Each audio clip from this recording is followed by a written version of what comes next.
حي على الفلاح.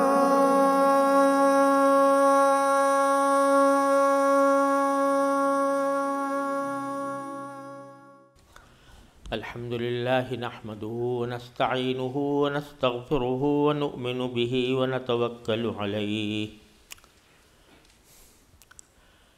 ونعوذ بالله من شرور أنفسنا ومن سيئات أعمالنا من يهده الله فلا مضل له ومن يضلله فلا هادي له وأشهد أن لا إله إلا الله وحده لا شريك له وأشهد أن سيدنا وسندنا ونبينا ومولانا محمدا عبده ورسوله صلى الله تعالى عليه وعلى آله وأصحابه وبارك وسلم تسليما كثيرا. أما بعد فأعوذ بالله من الشيطان الرجيم. بسم الله الرحمن الرحيم. يا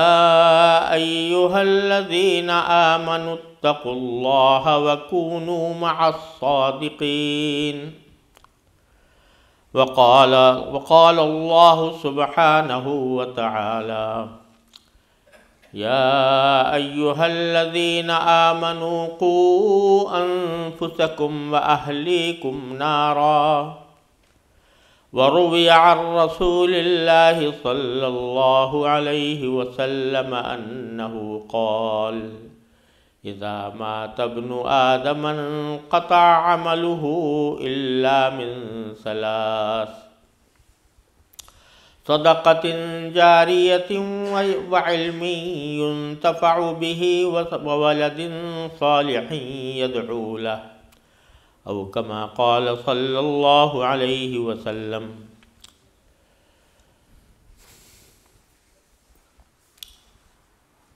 حضرات علماء کرام اور میرے عزیز بھائیوں، دوستوں اور بہنوں، السلام علیکم ورحمۃ اللہ وبرکاتہ۔ یہ میرے لیے بڑی خوش نصیبی ہے کہ آج الفلاح اکیڈمی کے قیام اور اس کے باقاعدہ عمارت میں کام شروع کرنے کے موقع پر اللہ تبارک و تعالیٰ نے حاضری کی توفیق عطا فرمائی اور آپ حضرات سے ملاقات اور بات چیت کا موقع اللہ تبارک و تعالیٰ نے عطا فرمایا۔ اللہ تبارک و تعالیٰ اس اجتماع کو ہم سب کے لیے خیر و برکت کا ذریعہ بنا دے۔ الحمدللہ مسلمانوں میں یہ جذبہ روز افزوں ہے کہ وہ جس ملک میں بھی رہیں وہاں اپنی دینی شخصیت کو، دینی تشخص کو، دینی آئیڈینٹی کو برقرار رکھیں۔ اور میں عرض کیا کرتا ہوں کہ میں سب سے پہلے برطانیہ میں سن 1978 میں آیا تھا، 1978 میں۔ آج اس وقت کے حالات کا جب آج کے حالات سے موازنہ کرتا ہوں، مقابلہ کرتا ہوں، تو زمین و آسمان کا فرق الحمدللہ نظر آتا ہے۔ اس وقت مسلمان جس طرح کم بھی تھے اور ان کے دینی شعائر کو قائم رکھنے کی کوششیں بھی کم تھیں، لیکن آج الحمدللہ پورے برطانیہ میں اور اس کے مختلف حصوں میں الحمدللہ مساجد کی بھی ایک بڑی تعداد ہے، مدرسے بھی قائم ہیں، اسلامی اسکول بھی قائم ہو رہے ہیں، اور مسلمانوں میں اپنے دینی آئیڈنٹی کو برقرار رکھنے کی کوششیں الحمدللہ روز بروز قوت اختیار کر رہی ہیں۔ اللہ تبارک و تعالیٰ ان میں برکت عطا فرمائے۔ تو اس سینٹر کے قیام پر بھی میں ان کے منتظمین کو دل سے مبارکباد پیش کرتا ہوں اور اللہ تعالیٰ سے دعا کرتا ہوں کہ اس کو اپنی بارگاہ میں شرف قبول عطا فرمائیں اور اس کے ذریعے مسلمانوں کی صحیح خدمت انجام پائے۔ اس قسم کے مراکز کا قیام اور خاص طور سے اس میں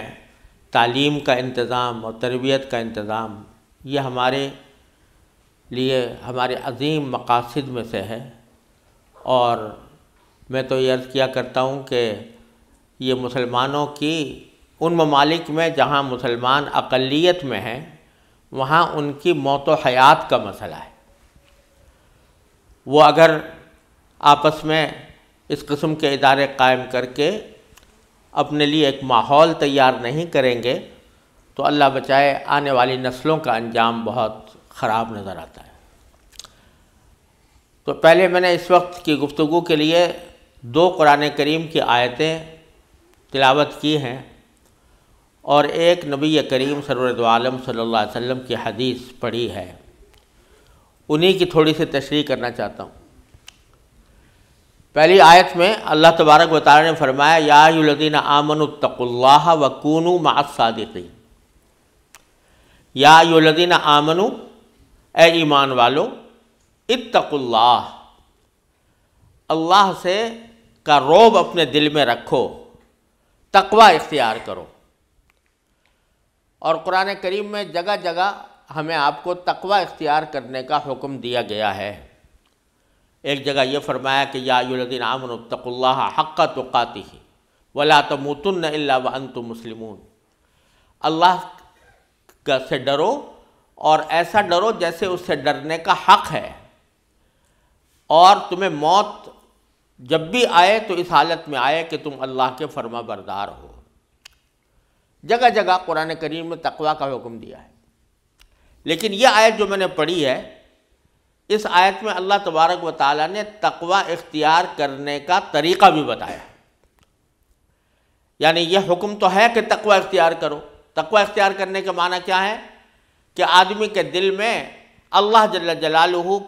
کے سامنے پیش ہونے کا احساس ہو کہ مجھے اللہ تعالیٰ کے سامنے پیش ہونا ہے، اور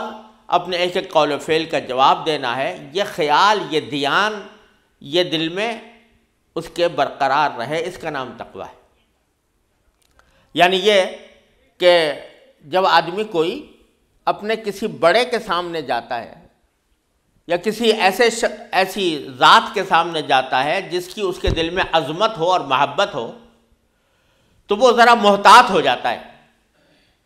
اور یہ دیکھتا ہے کہ میرے کوئی کام ایسا نہ ہو کہ اس بڑے کی مرضی کے خلاف ہو جائے اور اس کے شان کے خلاف ہو جائے۔ اگر آپ اپنے کسی والد کے سامنے جائیں، استاد کے سامنے جائیں، شیخ کے سامنے جائیں، تو اس وقت کی دل کی کیفیت اس حالت سے مختلف ہوتی ہے جب کہ کوئی بھی سامنے نہ ہو۔ اور اگر فرض کرو کسی شخص کو دعوت دی جاتی ہے کہ کسی ملک کے سربراہ نے اس کو بلایا ہے اور وہ اس کے ایوان میں، اس کے محل میں داخل ہو رہا ہے، تو جب داخل ہوگا تو اس کے دل میں ایک چھٹک ہوگی کہ بھئی میں ایک بڑی جگہ جا رہا ہوں، کہیں ایسا نہ ہو کہ مجھ سے کوئی ایسی بات سرزد ہو جائے کہ جو یہاں کے آداب کے خلاف ہو، اور اس کے نتیجے میں میرا آنا جو ہے وہ بجائے فائدے کے نقصان کا سبب بن جائے۔ یہ ایک دل میں ٹھٹک پیدا ہوگی۔ اور میں مثال دیا کرتا ہوں کہ ایک عرصے دراز پہلے میرا امریکہ جانا ہوا، تو وہاں ٹیکساس میں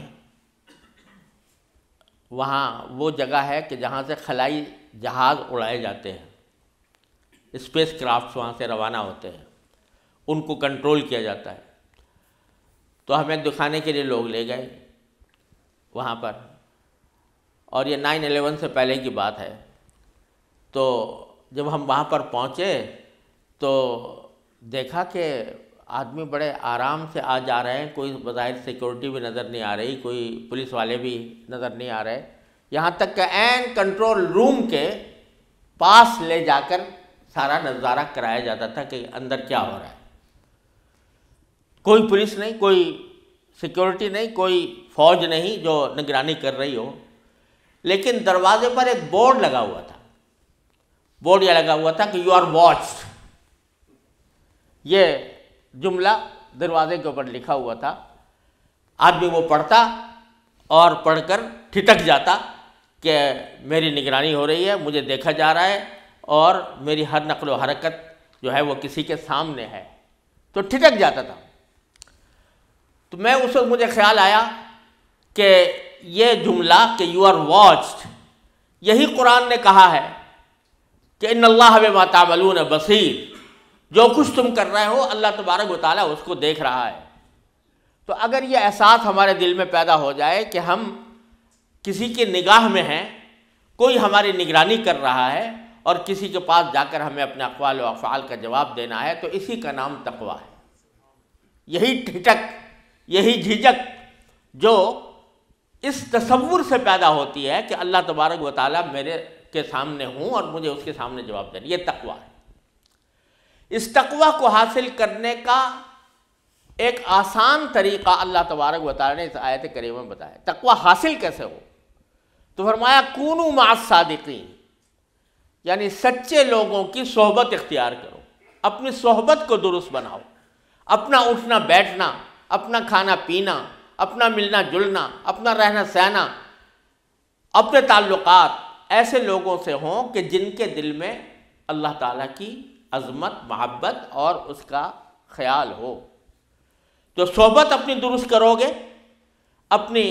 اٹھنا بیٹھنا ایسے لوگوں کے ساتھ رکھو گے تو خود بخود تمہارے دل میں انشاءاللہ تقویٰ پیدا ہوگا. تو یہ فرمایا کہ تم تقویٰ اختیار کرو اور سچے لوگوں کی صحبت اختیار کرو. تو اس میں ایک پہلو تو یہ ہے کہ کوئی اللہ کا ولی ہے، کوئی اللہ تبارک و تعالیٰ کے دین کا عالم ہے، اس پر عمل کرنے والا ہے، اس کی صحبت اختیار کرے. ایک پہلو یہ ہے کہ اپنا ماحول ایسا بناؤ، اپنے دوست احباب ایسے پیدا کرو، اپنے اندر خود ایسا ماحول تیار کرو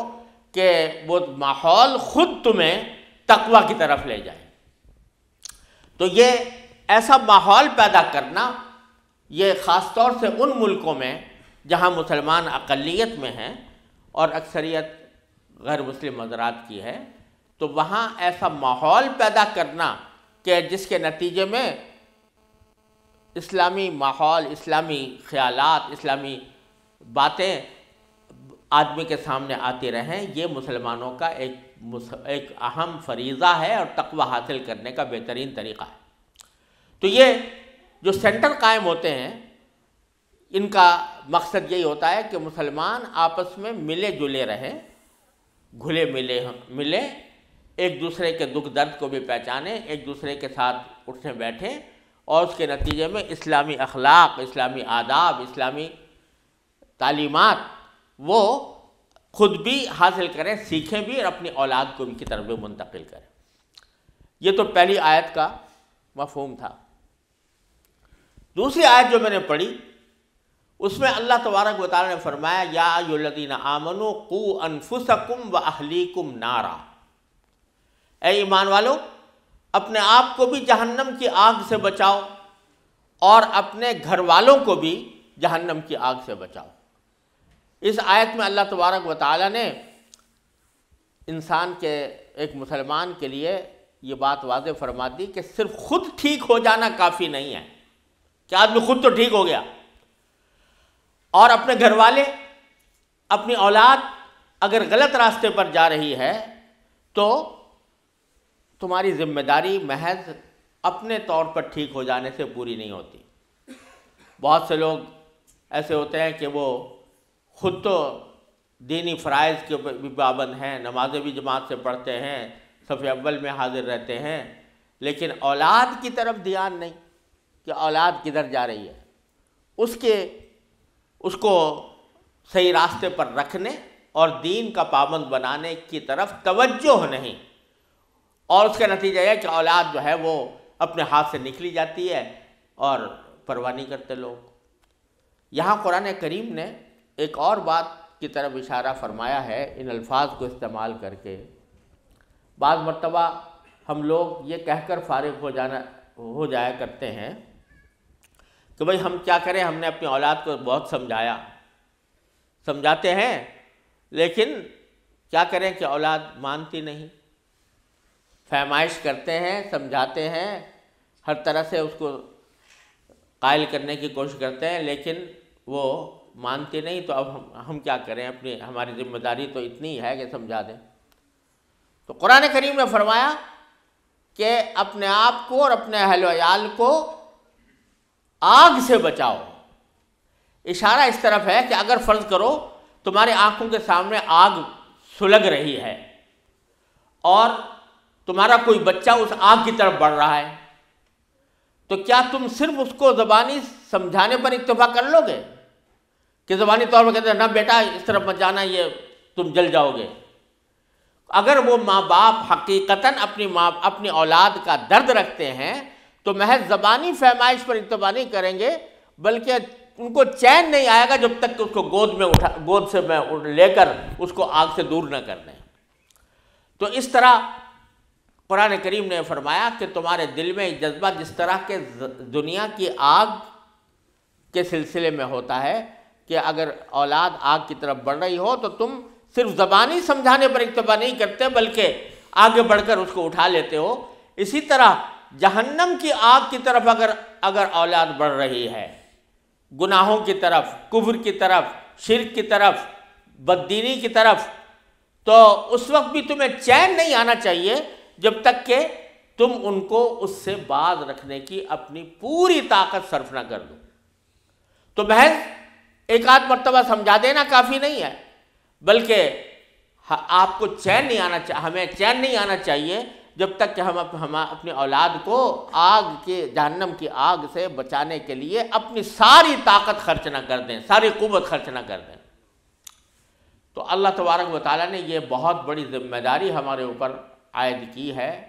اور یہ ذمہ داری یہ ہے کہ ہمارے آباء و اجداد نے ہمیں ایمان کی دولت عطا کی۔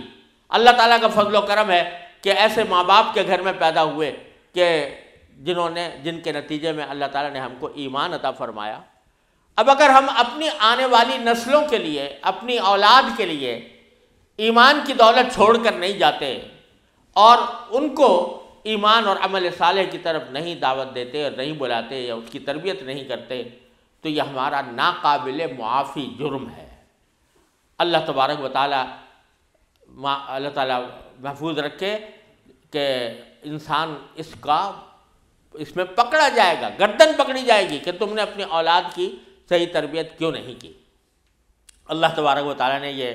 ذمہ داری ہم پر عائد کی ہے، اور خاص طور سے ان ممالک میں کہ جہاں مسلمان اقلیت میں ہیں، تو وہاں پر ان کے ذمہ لازم ہے کہ وہ ایسے تعلیمی ادارے قائم کریں، ایسے تربیتی ماحول تیار کریں جس میں اولاد جو ہے وہ صحیح اسلامی تعلیمات سے باخبر بھی ہو اور ان تعلیمات پر عمل کرنے کا اس میں جذبہ بھی ہو اور وہ طریقہ بھی سیکھے۔ اللہ تعالیٰ کا فضل و کرم ہے کہ انگلینڈ میں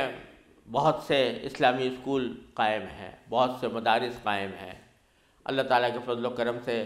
اب ان میں روز بروز اضافہ بھی ہو رہا ہے، لیکن معلوم ہوا تھا کہ اس علاقے میں، اسکاٹ لینڈ میں ایسے انتظامات نہیں ہیں کہ جس میں اسلامی اسکول ہوں، جس میں بچے اپنے اسلامی ماحول کے اندر آ کر تعلیم حاصل کریں۔ دیکھیے، عالم بننا تو ہر ایک کی ذمہ داری نہیں ہے، ہر ایک کا فرض نہیں ہے کہ وہ ضرور عالم بنے، یعنی پورا علم دین حاصل کرے، لیکن دین کی اتنی معلومات جو انسان کو مسلمان بننے کے لیے ضروری ہیں وہ ہر انسان کے ذمہ فرض عین ہے، اور مسلمان کی ذمہ داری ہے کہ اپنی اولاد کو اتنے علم سے اس کو آگاہ کرے۔ سارے دنیا کے جو مضامین اور علوم ہیں وہ چاہے حساب ہو، چاہے سائنس ہو، چاہے جغرافیہ ہو، جو جتنے بھی علوم دنیا کے اندر رائج ہیں وہ سب پڑھائیں، لیکن پڑھانے کے ساتھ ساتھ ان کو دین کی بنیادی معلومات ان کو ہونی چاہیے، اور ان کی تربیت ایسی ہونی چاہیے کہ وہ ان دینی معلومات کے اوپر عمل کرنے کے قابل ہوں۔ یہ ہر انسان کی بہت بڑی ذمہ داری ہے، اور میں سمجھتا ہوں کہ یہ مسلمانوں کی ان ممالک میں موت و حیات کا مسئلہ ہے۔ فرض عین ہے مسلمانوں کے ذمہ کہ ایسے ادارے قائم کرنے کی اپنی پوری کوشش کریں۔ یہ جو بعض مرتبہ یہ سمجھتے ہیں کہ ہم نے شام کے اوقات میں بچے کو کہیں بھیج دیا اور اس نے کچھ تھوڑی سی مکتب کی تعلیم حاصل کر لی، یہ ہرگز کافی نہیں ہے۔ یقیناً یہ نہ ہونے سے بہتر ہے، لیکن یہ کافی نہیں ہے، اس لیے کہ ایک بچہ جو 8 گھنٹے جو کچھ پڑھ کر آیا ہے، جس ماحول میں پڑھ کر آیا ہے، آپ شام کے وقت میں اس کی چھٹی پر قبضہ کر کے، چھٹی کے اوقات پر قبضہ کر کے آپ اس کو کچھ اور پڑھانا چاہیں تو وہ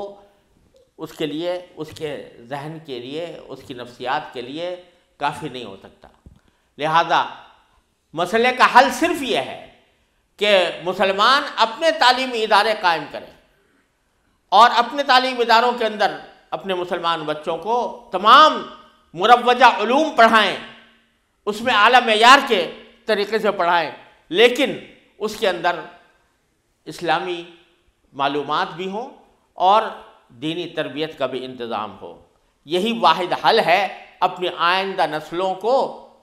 اللہ بچائے مرتد ہونے سے بچانے کا، اللہ بچائے بے دین ہونے سے بچانے کا۔ واحد راستہ یہ ہے کہ ایسے تعلیمی ادارے قائم ہوں۔ جہاں نہیں ہیں تو پوری کمیونٹی اس کی ذمہ دار ہے، اور اس سے سوال ہوگا آخرت میں کہ تم نے اپنے بچوں کو تعلیم و تربیت دینے کے لیے کیوں ایسے ادارے قائم نہیں کیے۔ یہ باقاعدہ، یہ اللہ بچائے، یہ ان کی ذمہ داری ہے، ان کا مواخذہ ہوگا اس بات کے اوپر کہ انہوں نے کیوں نہیں کیا۔ اللہ تعالیٰ نے خوشحال بنایا ہے، اللہ تبارک و تعالیٰ نے دنیاوی ساز و سامان عطا فرمایا ہے، دولت کی کمی نہیں ہے مسلمانوں کے پاس، تو کیا وجہ ہے کہ مسلمان اپنے ذاتی اپنے تعلیمی ادارے قائم نہ کریں۔ لہٰذا یہ ماشاءاللہ جو اقدام ہو رہا ہے کہ یہاں پر اس اکیڈمی کے تحت انشاءاللہ اللہ تبارک و تعالیٰ کی رحمت سے ایک اسلامی اسکول بھی قائم کرنے کا ارادہ ہے، اور بچوں کی تعلیم و تربیت کا، خواتین کی تعلیم و تربیت کا انتظام ہوگا۔ اللہ تبارک و تعالیٰ اس ارادے کو اپنے فضل و کرم سے پائے تکمیل تک پہنچائے اور اس کا فائدہ پوری کمیونٹی کو حاصل ہو۔ پھر ایک میں نے حدیث پڑھی ہے، اس حدیث کا بھی یاد رکھنے کی باتیں ہیں، اور اس کا بھی اس مقصد سے گہرا تعلق ہے۔ ایک طرف تو اللہ تبارک و تعالیٰ نے یہ فرمایا ہے کہ اپنی اولاد کو اگر تم نے آگ سے نہ بچایا خود تو تمہاری پکڑ ہوگی، لیکن اگر تم نے صحیح تربیت کر دی اولاد کی اور اس کو صحیح تعلیم دے دی، اس کو ایک اچھا انسان، اچھا مسلمان بنا دیا، تو اس کی عظیم فضیلت بھی حدیث میں بیان فرمائی ہے۔ وہ حدیث یہ ہے کہ نبی کریم سرور عالم صلی اللہ علیہ وسلم نے ارشاد فرمایا کہ جب انسان مر جاتا ہے، دنیا سے چلا جاتا ہے، تو اس کے سارے اعمال ختم ہو جاتے ہیں، یعنی مرنے کے بعد اپنے نامہ اعمال میں وہ کوئی اضافہ نہیں کر سکتا۔ جو کچھ کرنا ہے وہ اسی دنیا میں کرنا ہے۔ دنیا کے اندر رہتے ہوئے، مرنے سے پہلے پہلے اپنی زندگی میں انسان نے جو نیک کام کر لیے وہی اس کے کام آئیں گے اور وہی اس کے نامہ اعمال کے اندر لکھے جائیں گے۔ لیکن جب انسان مر گیا، دنیا سے چلا گیا، تو اب ہزار وہ کوشش کر لے کہ میرے نامہ اعمال میں اضافہ ہو جائے، نہیں ہو سکتا، کیونکہ دنیا کی زندگی جو ہے اللہ تبارک و تعالیٰ نے یہ عمل کی زندگی بنائی ہے، اور مرنے کے بعد اس کی جزا و سزا کی زندگی ہے۔ لہٰذا جو کچھ کرنا ہو وہ مرنے سے پہلے کرنا ہوگا۔ جب آدمی کا انتقال ہو جائے اور دنیا سے چلا جائے تو اب چونکہ اس کے نامہ اعمال میں کوئی اضافہ نہیں ہوتا، اس واسطے وہ ایک ایک نیکی کو ترستا ہے کہ کاش یہ نیکی میں نے کر لی ہوتی، کاش یہ نیکی میرے نام اعمال میں بڑھ جاتی، اضافہ ہو جاتا۔ یہ ہر مرنے والے کی مرنے کے بعد یہ حسرت ہوتی ہے کہ کاش میں اپنے اوقات زندگی کو اپنے لیے نیکیاں جمع کرنے کا سبب بنا لیتا۔ تو میرے والد ماجد رحمۃ اللہ علیہ نے، حضرت مولانا مفتی محمد شفیع صاحب رحمۃ اللہ علیہ نے ایک نظم کہی تھی جو حضرت علی رضی اللہ تعالیٰ عنہ کے ایک کلام سے ماخوذ تھی۔ وہ یہ کہ جب کوئی بندہ کسی قبر کے پاس سے گزرتا ہے، کسی قبرستان سے گزرتا ہے، تو وہ قبر والے زبان حال سے اس سے کیا کہتے ہیں، اس آدمی سے جو گزر رہا ہے، زبان حال سے گویا کہہ رہے ہوتے ہیں۔ تو وہ اس میں حضرت والد صاحب نے فرمایا تھا کہ وہ یہ کہتے ہیں کہ مقبرے سے گزرنے والے سن، ٹھہر ہم پر گزرنے والے سن، ہم بھی ایک دن زمین پہ چلتے تھے، باتوں باتوں میں ہم مچلتے تھے، اپنی زندگی کی داستان۔ اور اس کے بعد ان کے اسی نظم میں یہ بھی کہا کہ اب ہم ہر گزرنے والے سے ترستے ہیں کہ کوئی بندہ خدا آ جائے، فاتحہ ہم پہ پڑھتا جائے۔ یعنی اب ہم اس بات کو ترستے ہیں کہ ہمارے نام اعمال میں کوئی اضافہ ہو جائے، لیکن اس بات کی امید پر رہتے ہیں کہ کوئی اللہ کا بندہ آ جائے، آ کر ہمیں ایصال ثواب کر دے، کسی عمل کا ثواب ہمیں پہنچا دے، تو اس کے نتیجے میں ہمارے نام اعمال میں اضافہ ہو جائے۔ تو بندہ مرنے کے بعد اپنے نام اعمال میں کوئی اضافہ نہیں کر سکتا، خود سے نہیں کر سکتا، لیکن سرکار دو عالم صلی اللہ علیہ وسلم فرماتے ہیں کہ 3 چیزیں ایسی ہیں کہ اگر انسان نے زندگی میں کر لی ہوں تو اس کی نیکیوں میں مسلسل اضافہ ہوتا رہتا ہے، ان کی وجہ سے اس کے ثواب میں اضافہ ہوتا رہتا ہے، اس کے اعمال میں اضافہ ہوتا رہتا ہے۔ وہ 3 چیزیں کیا ہیں؟ فرمایا ایک صدقۃ جاریہ، کوئی صدقہ جاریہ کسی نے کوئی اپنی زندگی میں چھوڑ کر گیا، مثلا یہ کہ کسی نے مسجد تعمیر کر دی، کسی نے کوئی تعلیم گاہ بنا دی، کوئی ہسپتال بنا دیا، کوئی شفا خانہ بنا دیا، مسافروں کے واسطے کوئی مسافر خانہ بنا دیا، مسافروں کے واسطے کوئی کنواں کھود دیا، اسے پانی کا انتظام کر دیا، کوئی ایسا عمل کہ جس کا فائدہ اس کے مرنے کے بعد لوگ دیر تک اٹھاتے رہیں۔ تو جب تک اس سے فائدہ لوگ اٹھاتے رہیں گے اس کے نام اعمال میں اس کا اضافہ ہوتا رہے گا۔ فرض کیجئے کہ کسی نے مسجد بنوا دی، تو مسجد کے بننے کے نتیجے میں جب تک نمازی اس میں نماز پڑھیں گے ان کی نمازوں کا ثواب اس مسجد کے بنانے والے کو پہنچتا رہے گا۔ کسی نے کوئی تعلیمی ادارہ قائم کر دیا، جب تک لوگ اس میں تعلیم حاصل کریں گے اس کے مرنے اس شخص کو ان کا ثواب پہنچتا رہے گا۔ کسی نے کوئی ہسپتال کھول دیا جس میں مریضوں کا علاج مفت کیا جاتا ہے، تو جب تک اس میں مریض آتے رہیں گے ان کا علاج ہوتا رہے گا، بنانے والے کو مستقل اس کا ثواب ملتا رہے گا۔ یہ صدقہ جاریہ، وہ صدقہ جو جاری رہنے والا ہو، یعنی جس کا فائدہ مسلسل چلتا رہے،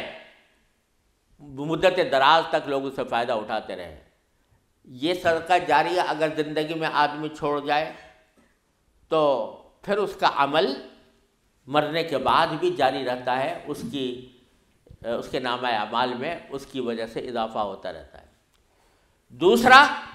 فرمایا وَعِلْمٌ يُنْتَفَعُ بِهِ، اگر کسی نے کوئی علم کی بات اپنی زندگی میں چھوڑ دی، مثلا یہ کہ کوئی کتاب لکھ دی جس سے لوگ فائدہ اٹھا رہے ہیں، کوئی مضمون لکھ دیا جس سے لوگ فائدہ اٹھا رہے ہیں، یا کوئی تعلیم دے دی، کوئی استاد ہے جس نے اپنے شاگردوں کو علم سکھایا ہے اور اس علم سے لوگ فائدہ اٹھا رہے ہیں، تو اس کا ثواب بھی وہ صدقہ جاری ہے اس کے لیے، اور جب تک کہ لوگ اس سے فائدہ اٹھاتے رہیں گے اللہ تبارک و تعالیٰ کی رحمت سے اس کا ثواب اس کے نام اعمال میں جاتا رہے گا۔ دنیا میں سب سے پہلا جو قتل کس نے کیا تھا؟ حضرت آدم علیہ السلام کے بیٹے قابیل نے سب سے پہلے اپنے بھائی حابیل کو قتل کیا تھا۔ تو حضور اقدس سرور دو عالم صلی اللہ علیہ وسلم نے ارشاد فرمایا کہ چونکہ اس سے پہلے قتل کا کوئی تصور ہی نہیں تھا، سب سے پہلے قابیل نے حابیل کو قتل کیا، تو اب جتنے قتل ہوں گے دنیا میں وہ قابیل کے نام اعمال میں لکھے جائیں گے کہ اس نے ایک ایسا طریقہ جاری کر دیا جو حرام کا، گناہ کا طریقہ تھا۔ اسی طرح نیکی اگر کسی نے جاری کر دی، من سن سنتا حسنتا فلہ اجرہا و اجر من عمل بہا او کما قال صلی اللہ علیہ وسلم۔ کوئی آدمی کوئی اچھا طریقہ جاری کر دے، کوئی سنت حسنہ جاری کر دے، تو جب تک لوگ اس پر عمل کرتے رہیں گے، پہلی مرتبہ جس نے عمل کیا تھا اس کو بھی اس کا اجر و ثواب ملتا رہے گا۔ تو اگر کسی نے صدقہ جاریہ کوئی علم کی بات دنیا میں چھوڑی ہے تو اس علم کی بات سے بھی جب تک فائدہ اٹھایا جاتا رہے گا اس وقت تک اس کے نام اعمال میں یہ لکھا جائے گا اور وہ صدقہ جاریہ ہوگا۔ تیسری بات جو فرمائی، او ولد صالح یدعو لہ، کوئی آدمی ایسا نیک اولاد چھوڑ کر گیا کہ جو مرنے کے بعد بھی اس کے لیے دعا کرتی ہے۔ اگر اولاد نیک چھوڑ کر گیا، صالح اولاد چھوڑ کر گیا، یعنی اس کی تعلیم ایسی دی، اس کو تربیت ایسی دی کہ وہ ایک نیک انسان بن گیا، تو اس کی وجہ سے جب وہ مر جائے گا، وہ باپ مر جائے گا، تو بیٹا اس کے لیے دعا کرے گا کہ یا اللہ میرے باپ کی مغفرت فرما دے، یا اللہ میرے والدین کی مغفرت فرما دے۔ تو جب اس کی دعا کی وجہ سے بھی اس کے نام اعمال میں اضافہ ہوگا۔ اور ایک حدیث میں آتا ہے کہ نبی کریم صلی اللہ علیہ وسلم نے ارشاد فرمایا کہ جب کوئی شخص اپنے کسی والدین کے لیے یا کسی بھی عزیز کے لیے کوئی دعا کرتا ہے مغفرت کی مرنے کے بعد کہ یا اللہ اس کی مغفرت کر دے، یا اللہ اس کو ثواب عطا فرما، اس کے درجات بلند کر دے، یہ جب دعا کرتا ہے کوئی، یا ایصال ثواب کرتا ہے کہ میں نے قرآن کریم پڑھ کر اس کا ثواب کسی اپنے مرحوم کو پہنچا دیا، تو حدیث میں آتا ہے کہ فرشتے اس جو وہ دعا کر رہا ہے یا جو کوئی ایصال ثواب کر رہا ہے اس کو ایک تحفے کی شکل میں، جیسے کوئی گفٹ دیتا ہے کسی کو، اس طرح تحفے کی شکل میں اس آدمی کے پاس لے جاتے ہیں کہ تمہارے فلاں عزیز نے، تمہاری اولاد نے تمہیں یہ تحفہ بھیجا ہے۔ تو وہ اس کے نام اعمال میں بھی اضافہ ہوتا ہے اور اس کے ساتھ ساتھ اس کو خوشی بھی ہوتی ہے کہ میری اولاد نے میرے ساتھ یہ حسن سلوک کیا۔ اور یہ اگر فرض کرو کہ کسی شخص کو یہ حسرت ہو کہ میں اپنے والدین کی خدمت نہیں کر سکا، یا والدین کو جیسا حق ادا کرنا چاہیے تھا ویسا حق میں ادا نہیں کر سکا، تو اس کا بھی بہترین طریقہ یہ ہے کہ والدین کے حق میں ایصال ثواب کیا جائے۔ تو اگر کوئی شخص اپنی ایسی اولاد صالح چھوڑ کر جا رہا ہے، نیک اولاد چھوڑ کر جا رہا ہے جو اس کے حق میں دعا کرتی ہے، اس کے لیے ایصال ثواب کرتی ہے، تو وہ خود بذات خود صدقہ جاریہ ہے، وہ اولاد صدقہ جاریہ ہے۔ جب تک وہ اولاد رہے گی اور دین پر عمل کرتی رہے گی اس وقت تک اس کے نام اعمال میں اس کا اضافہ ہوتا رہے گا، اس کو اجر و ثواب ملتا رہے گا۔ تو میرے بھائیوں اور بہنوں، یہ اولاد کی تعلیم اور تربیت یہ ہماری زندگی اور موت کا مسئلہ ہے، اور آخرت میں کے عذاب سے بچنے کا واحد راستہ یہ ہے کہ ہم اپنی اولاد کی صحیح تعلیم و تربیت کی طرف متوجہ ہوں۔ اور آج کل موجودہ دنیا میں صورتحال یہ بنی ہوئی ہے کہ اولاد کو یا تو اللہ بچائے غلط ماحول میں جانے کے نتیجے میں، برے ماحول میں جانے کے نتیجے میں وہ دین سے بالکل ہی غافل ہو جاتی ہے، بے پرواہ ہو جاتی ہے، اور اس کے نتیجے میں اللہ بچائے ایسی مثالیں بھی سننے میں آتی ہیں کہ اللہ بچائے اسلام سے مرتدی ہو گئی۔ اللہ تعالیٰ حفاظت فرمائے۔ اور بعض اوقات یہ بھی ہوتا ہے کہ اولاد کی صحیح تربیت نہ کرنے کے نتیجے میں، اس کو صحیح اور معتدل تعلیم نہ دینے کے نتیجے میں بعض لوگ جو جذباتی قسم کے ہوتے ہیں یا غلط فکر رکھنے والے لوگ ہوتے ہیں وہ ان کو لے اڑتے ہیں، اور اس کے نتیجے میں وہ ان کو ایسے راستے پر لے جاتے ہیں اور ایسی باتیں سکھاتے ہیں اور ایسی باتیں عمل کرواتے ہیں جس سے دین بدنام ہوتا ہے، اسلام بدنام ہوتا ہے، اور اسلام کے راستے میں رکاوٹیں پیدا ہوتی ہیں۔ تو اگر ہم اپنے اولاد کی طرف توجہ نہیں کریں گے، ان کو صحیح تعلیم نہیں دیں گے، ان کی صحیح تربیت نہیں کریں گے، تو مختلف قسم کے غلط ہاتھوں میں ان کے پڑ جانے کا احتمال ہے۔ اولاد جب نوعمر ہوتی ہے، نوجوان ہوتی ہے، تو اس کو جذبات کے ذریعے ایک طرح سے ایک راستے سے دوسری راستے کی طرف لے جانا آسان ہوتا ہے۔ کچی عقل ہوتی ہے، کچی فہم ہوتی ہے، اور اس وقت میں غلط لوگ اس کو اپنے مقاصد کے لیے استعمال کرنے کی فکر میں رہتے ہیں، اور یہ چاہتے ہیں کہ اپنے مقاصد اس سے حاصل کریں، اس کو غلط باتیں سمجھاتے ہیں، غلط نظریات پڑھاتے ہیں۔ اس کے نتیجے میں اسلام بدنام ہوتا ہے، اور اسلام کے بدنام ہونے کے نتیجے میں جو ہمیں چاہیے تھا کہ ہم اپنے عمل سے، اپنے کردار سے، اپنے اخلاق سے اسلام کی طرف لوگوں کو دعوت دیں، اس کے بجائے وہ ایک نفرت کا سبب بن جاتے ہیں، اسلام کی طرف آنے میں رکاوٹ بن جاتے ہیں۔ اس لیے میرے بھائیوں اور بہنوں، سب سے اہم بات جو ہمارے لیے ہے وہ یہ کہ خود بھی مسلمان بنیں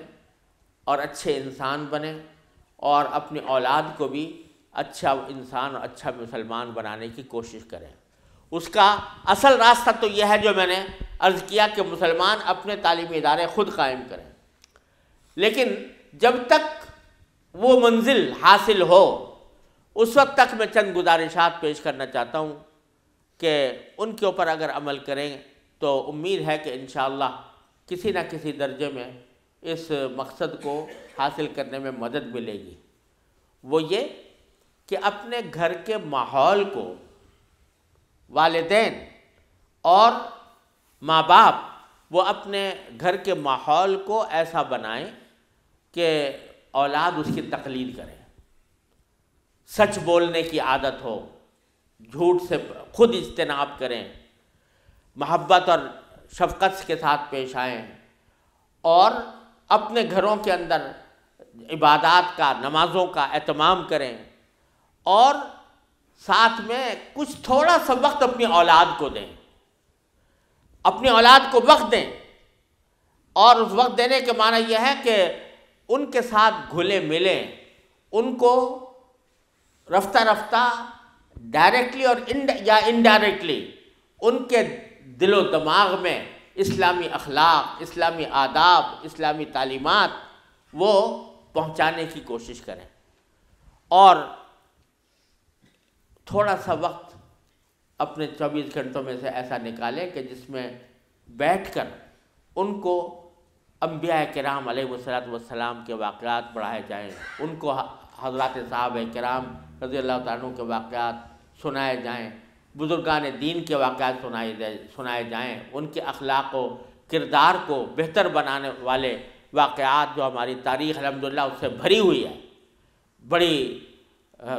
ایسی حقائق سے معمور تاریخ ہے، اس تاریخ کے واقعات ان کو سنائے جائیں، جس سے ان کے دلوں میں حسن اخلاق، حسن کردار اور اللہ تبارک و تعالیٰ کے سامنے پیش ہونے کا احساس رفتہ رفتہ پیدا ہو۔ تو کچھ وقت شام رات کے وقت میں سونے سے پہلے مثلاً چند منٹ اس کام کے لیے نکال لیں کہ ان کو اسلامی تاریخ کی کتاب، صحابہ کرام کے حالات وغیرہ ان کے سامنے پڑھے جائیں، اور پھر بیٹھ کر سب مل کے دعا کیا کریں کہ اللہ ہم آپ کے دین پر چلنا چاہتے ہیں، خود بھی اپنے اولاد کو بھی صحیح راستے کے اوپر لگانا چاہتے ہیں، یا اللہ اپنے فضل و کرم سے، اپنی رحمت سے ہمارے حالات کو درست فرما دیجئے، اور ہمارے اولاد کی صحیح تربیت کے ہمیں توفیق عطا فرمائیے، اور ہمیں دنیا کے خراب فتنوں سے ضلالتوں سے، گمراہیوں سے اے اللہ ہماری حفاظت فرمائیے، بیٹھ کے دعا کر لیا کریں۔ یہ میں ایسی بات بتا رہا ہوں، عرض کر رہا ہوں کہ اس پر عمل کر کے دیکھیں، انشاءاللہ تعالی اللہ تبارک و تعالیٰ کی طرف سے رحمت ہوگی، اور اپنے حالات میں اور اپنے اولاد کے حالات میں انشاءاللہ تبدیلیاں آئیں گی۔ دعا معمولی چیز نہیں ہے، یہ بہت عظیم الشان چیز ہے۔ اللہ تبارک و تعالیٰ نے اس میں بڑی تاثیر رکھی ہے۔ اگر خاص طور پر اولاد کے لیے اگر ماں باپ دعا کرتے ہیں،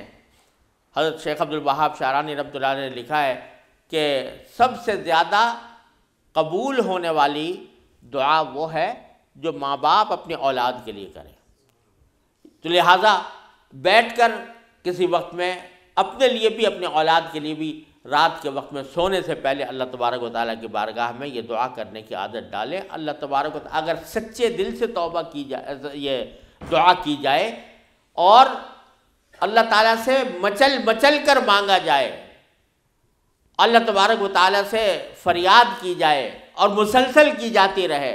تو کبھی رائے گاہ نہیں جاتی۔ میں ایک واقعہ آپ کو سناتا ہوں جو خود میرے ساتھ پیش آیا۔ میرے پاس کئی سال پہلے کی بات ہے، جرمنی سے ایک صاحب کا میرے پاس خط آیا، اور انہوں نے اپنا حال یہ لکھا کہ میں پاکستان میں تھا اور وہاں سے پھر میں روزگار کی تلاش میں جرمنی آ گیا۔ جرمنی جب آیا تھا تو اس وقت دین کا کوئی احساس میرے دل میں نہیں تھا، دین کی کوئی فکر میرے دل میں نہیں تھی۔ میں صرف دنیا کمانے کے لیے یہاں پر آ گیا تھا، تو نہ اپنے دین کی کچھ خبر تھی، نہ معلومات تھی، نہ اس پر عمل تھا۔ لیکن یہاں پر رہتے رہتے میں نے ایک کرسچن لڑکی سے میرے تعلقات ہو گئے، اور پھر میں نے اسے شادی کر لی۔ شادی کے بعد بھی کوئی دین کی طرف رغبت پیدا نہیں ہوئی، کوئی احساس پیدا نہیں ہوا۔ لیکن جب اولاد ہو گئی اور اولاد ذرا نشو و نما پانے لگی، ذرا سی وہ سمجھدار ہونے لگی، تو اس وقت میں نے دیکھا کہ میری کرسچن بیوی وہ اولاد کو کرسچینٹی پڑھا رہی ہے اور کرسچینٹی کی تعلیم دے رہی ہے۔ تو اس وقت میرے دل کا اندر کا سویا ہوا مسلمان جاگا کہ یہ میری اولاد ہے اور یہ کرسچن بننے جا رہی ہے، میری بیوی اس کو کرسچینٹی پڑھا رہی ہے۔ تو میں نے اپنی بیوی سے کہا کہ تم اس کو یہ کرسچینٹی مت پڑھاؤ۔ بیوی نے کہا میں کیوں نہ پڑھاؤں، یہ میری بھی اولاد ہے اور میں اس کو حق سمجھتی ہوں، تو اپنی اولاد کو بھی ویسے ہی بنانا چاہتی ہوں۔ میں نے کہا نہیں، کرسچینٹی حق نہیں ہے، اسلام برحق ہے۔ تو اس نے کہا مجھے ثابت کرو کہ کیوں برحق ہے اسلام اور کرسچینٹی میں کیا خرابی ہے۔ تو اب میرے پاس علم تو تھا نہیں، مجھے اپنے دین کا بھی پتہ نہیں تھا، کرسچینٹی کا بھی پتہ نہیں تھا، لہذا جب وہ بات کرتی تو میں اس کا جواب دینے کے لیے کی پوزیشن میں نہیں تھا، اس کے سوالات کا جواب نہیں دے سکتا تھا، اس کے اعتراضات کا جواب نہیں دے سکتا تھا۔ تو میں اس مشکل میں ہوں کہ میری اولاد وہ میری بیوی کی تعلیم و تربیت کے نتیجے میں کرسچن بننے جا رہی ہے، اور میرے دل پر آرے چل رہے ہیں، میں کچھ کر نہیں سکتا۔ تو آپ مجھے کوئی طریقہ بتائیے۔ یہ خط میرے پاس آیا تو میں نے اللہ تبارک و تعالیٰ سے دعا کی کہ اللہ کوئی ایسی تدبیر اس دل میں ڈال دیجیے کہ جس سے اس بیچارے کی مشکل حل ہو۔ تو میں نے اس کو لکھا کہ ایک تو میری کتاب ہے واٹ از کرسچینٹی کے نام سے، جس میں کرسچینٹی کے بارے میں تفصیل ہے، تو وہ کتاب میں نے بھیجی، اور ساتھ میں اس سے کہا کہ آپ اپنی بیوی سے بحث کرنا بند کر دیں، کیونکہ بحث کرنے سے کچھ فائدہ نہیں ہوگا، آپ کو خود معلومات نہیں ہے، اور بحث کرنے سے ویسے بھی فائدہ نہیں ہوتا۔ جب بحث مباحثہ شروع ہوتا ہے تو ہر ایک آدمی چاہتا ہے دوسرے کو زیر کر دے، اس سے کوئی خاص فائدہ نہیں ہوتا۔ تو آپ بحث کرنا تو بند کر دیں، البتہ ان کو دو باتوں پر آمادہ کر لیں۔ ایک بات تو یہ کہ ان سے یہ کہیں کہ بھئی خدا کو تم بھی مانتی ہو اور میں بھی مانتا ہوں، اور یہ بھی مانتی ہو کہ خدا سے دعا کی جاتی ہے، تو آؤ ہم دونوں بیٹھ کر یہ دعا کریں اکٹھے بیٹھ کر یہ دعا کریں کہ یا اللہ اگر اسلام برحق ہے تو ہمارا سینہ اسلام کے لیے کھول دیجیے، اس پر عمل کی توفیق عطا فرمائیے، اور اگر کرسچینٹی برحق ہے تو پھر کرسچینٹی کے اوپر ہمارا دل کو مطمئن کر دیجیے۔ دونوں مل کے یہ دعا کیا کریں، ایک تو اس بات پر اس کو آمادہ کریں، دوسرے اس بات پر آمادہ کریں میں کتاب بھیج رہا ہوں کہ وہ کتاب کا مطالعہ کر لیں۔ میں نے یہ لکھ تو دیا، اللہ تعالیٰ سے دعا بھی کی کہ اللہ میں نے لکھ تو دیا ہے، اس کو مؤثر و مفید بنا دیجیے۔ کچھ عرصے کے بعد اس ساتھی کا خط آیا، اس نے لکھا کہ الحمدللہ میری بیوی نے آپ کی دونوں باتیں تو مان لی ہیں اور کہا کہ یہ دعا بھی کروں گی اور یہ کتاب بھی پڑھوں گی، لیکن ابھی کوئی فرق نہیں آیا، معاملہ جوں کا توں ہے۔ تو میں نے پھر ان کو خط لکھا کہ آپ گھبرائیں نہیں اور اس عمل کو جاری رکھیں، دعا کرتے رہیں، تو گھبرائیں نہیں۔ اس کے کچھ عرصے کے بعد ان کا خط آیا میرے پاس، اس میں انہوں نے لکھا کہ عجیب و غریب واقعہ ہو گیا، وہ یہ کہ میری بیوی وہ کسی جگہ کوئی ڈگری کورس کر رہی تھی، اس سلسلے میں یونیورسٹی گئی، اور یونیورسٹی سے واپس آتے ہوئے ہم دونوں واپس آ رہے تھے، وہ گاڑی ڈرائیو کر رہی تھی، میں اس کے برابر میں بیٹھا ہوا تھا،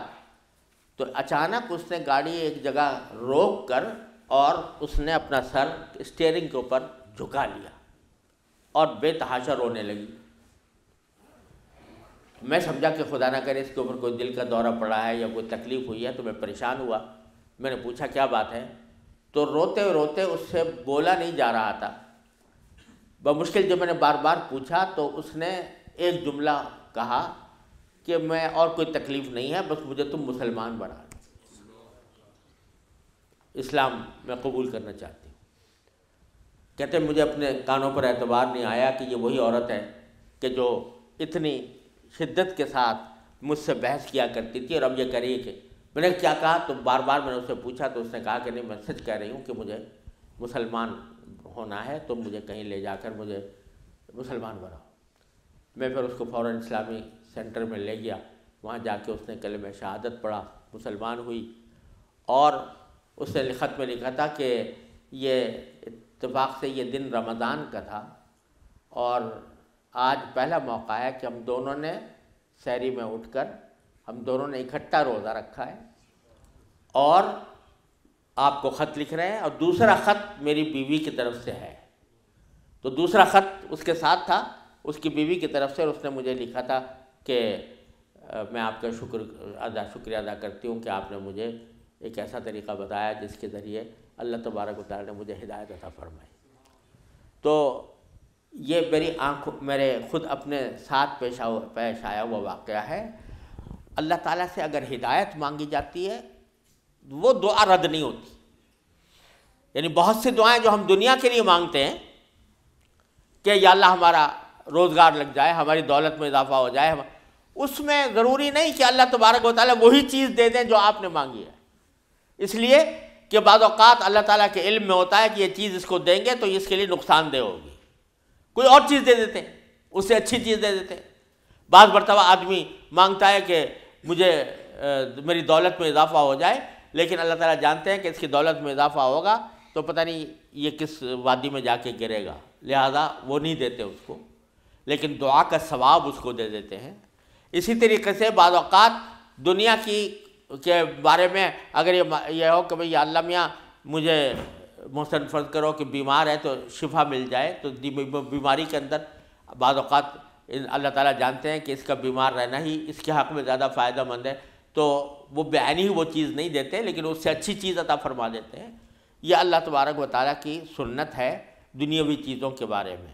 لیکن اگر کوئی ہدایت مانگے سچے دل سے، یا اللہ مجھے ہدایت دے دے، یا اللہ مجھے سیدھے راستے پر چلنے کی توفیق دے دے، یا اللہ میری اولاد کو سیدھے راستے پر چلنے کی توفیق دے دے، تو یہ دعا رد نہیں ہوتی، اور یہ دعا ضرور قبول ہوتی ہے بشرطے کہ مانگنے والا ہو، سچے دل سے مانگے، خشوع کے ساتھ مانگے، اللہ تعالیٰ سے مانگنے کے انداز میں مانگے، تو اللہ تبارک و تعالیٰ وہ دعا رد نہیں فرماتی، بلکہ میرے شیخ حضرت عارفی رحمۃ اللہ علیہ فرمایا کرتے تھے کہ اپنے اللہ میاں سے جب کوئی مانگو تو مچل کر مانگا کرو، یعنی اپنے اللہ میاں سے باتیں کیا کرو، کہہ دیا کرو یا اللہ یا تو مجھے ہدایت دے دیجئے ورنہ آخرت میں مجھ سے مواخذہ نہ فرمائیے گا، یا تو مجھے ہدایت دے دیجئے، گناہوں سے بچا لیجئے، اپنی نافرمانیوں سے بچا لیجئے، یا پھر آخرت میں میری گرفت نہ فرمائیے گا۔ تو بندہ جب اس طرح مانگتا ہے تو اللہ تبارک و تعالیٰ ضرور عطا فرماتا ہے، ہدایت ملتی ہے، اور ساتھ ساتھ یہ کہ وہاں پر آپ کے لیے ایک عذر ہو جاتا ہے کہ یا اللہ میں نے تو آپ سے مانگا تھا اور کہا تھا کہ مجھے ہدایت دے دیجئے، میرے گناہ چھڑوا دیجئے مثلا۔ تو آدمی اپنی سی کوشش کرے اور باقی کام کے لیے دعا کرے، صرف دعا بھی کافی نہیں ہوتی، اپنی سی کوشش بھی ضروری ہے۔ جیسے میں نے وہ یہ مثال دی تھی تو میں نے ساتھ میں اس کو کتاب بھی دی تھی، ایسا نہیں کہ صرف دعا ہی پر اکتفا کرے، بلکہ تھوڑا سا طلب اس کے اندر پیدا ہو، کہ طلب بھی ہو، طلب ہو اور اس طلب کے لیے کوئی عملی اقدام اپنا سا کرے، اس کے بعد اللہ تعالیٰ سے مانگے تو اللہ تعالیٰ رد نہیں فرماتے۔ حضرت مولانا رومی رحمۃ اللہ علیہ فرماتے ہیں، مثنوی والے مولانا رومی فرماتے ہیں کہ دیکھو حضرت یوسف علیہ السلام کا واقعہ دیکھو کہ ان کو جب زلیخا نے ورغلایا، گناہ کے اوپر آمادہ کرنے کی کوشش کی، تو قرآن کریم میں ہے کہ اس سے پہلے اس نے سارے دروازوں پر تالے ڈال دیے تھے، غلقت الابواب، سارے دروازوں پر تالے ڈال دیے تھے، اور پھر حضرت یوسف علیہ السلام کو بہکایا، ورغلایا۔ تو حضرت یوسف علیہ السلام آنکھوں سے دیکھ رہے تھے کہ سامنے دروازوں پر تالے پڑے ہوئے ہیں، نکلنے کا راستہ نہیں ہے، لیکن انہوں نے یہ سوچا کہ میرے بس میں اتنا ہے کہ دروازے تک چلا جاؤں بھاگ کر، تو بھاگ گئے، دروازے تک پہنچ گئے، اور وہاں جا کے مانگا اللہ تعالیٰ سے کہ یا اللہ یہاں تک پہنچنا تو میرا کام تھا، آگے دروازے سے باہر نکالنا اور اس گناہ سے مجھے بچانا آپ کا کام ہے۔ تو نتیجہ یہ ہوا کہ دروازے کے تالے ٹوٹ گئے اور داخل۔ تو مولانا رومی فرماتے ہیں کہ گرچہ رکھنا نیست عالم را پدید، خیرہ یوسف وار می باید دوید، اگرچہ تمہیں اس دنیا کے اندر تمہیں کوئی راستہ نظر نہیں آ رہا، گناہوں سے بچنے کا، اللہ تبارک و تعالیٰ کی نافرمانی سے بچنے کا ماحول ایسا ہے، اس سے نکلنے کا راستہ نظر نہیں آیا، لیکن خیرہ یوسف وار می باید دوید، جس طرح یوسف علیہ السلام دروازے اپنے حد تک جتنا کر سکتے تھے اس کے لیے دروازے تک دوڑ گئے، اس طرح تم بھی دوڑ جاؤ اور پھر اللہ تبارک و تعالیٰ سے مانگو، تو اللہ تبارک و تعالیٰ انشاءاللہ رد نہیں فرمائیں گے۔ اس لیے میں عرض کرتا ہوں کہ اپنے معمولات میں، روزمرہ کے معمولات میں یہ بات شامل کریں کہ رات کو سونے سے پہلے اللہ تبارک و تعالیٰ کی بارگاہ میں اپنی بھی اور اپنی اولاد کی بھی، اپنے گھر والوں کی بھی ہدایت کی دعا فرمائیں۔ اللہ یا اللہ اپنے رحمت سے ہم چاہتے ہیں کہ ایسا کریں، اپنی طرف سے کوشش بھی کر رہے ہیں، یا اللہ اپنے فضل و کرم سے اپنے رحمت سے اس کوشش کو کامیاب بنا دیجئے اور ہمارے دلوں کو پھیر دیجئے۔ قرآن کریم حضور اقدس صلی اللہ علیہ وسلم دعا تلقین فرمائی، یا مصرف القلوب صرف قلوبنا علی طاعتک، اے وہ ذات جو دلوں کو پھیرنے والی ہے، اے اللہ ہمارے دلوں کو اپنی طاعت کی طرف پھیر دیجئے، اپنی اطاعت کی طرف پھیر دیجئے۔ یہ دعا سرکار دو عالم صلی اللہ علیہ وسلم تلقین فرمائی۔ تو یہ دعا ہر روز بندہ مانگے اللہ تبارک و تعالیٰ سے، انشاءاللہ رد نہیں ہوگی، انشاءاللہ ضرور کامیابی ہوگی۔ اپنی طرف سے کوشش جاری رہے اور ساتھ ساتھ اللہ تعالیٰ سے مانگتے رہیں، انشاءاللہ یہ کوشش کبھی رائے گاہ نہیں جائے گی، اللہ تبارک و تعالیٰ اس کو ضرور قبول فرمائیں گے۔ حی علی الفلاح۔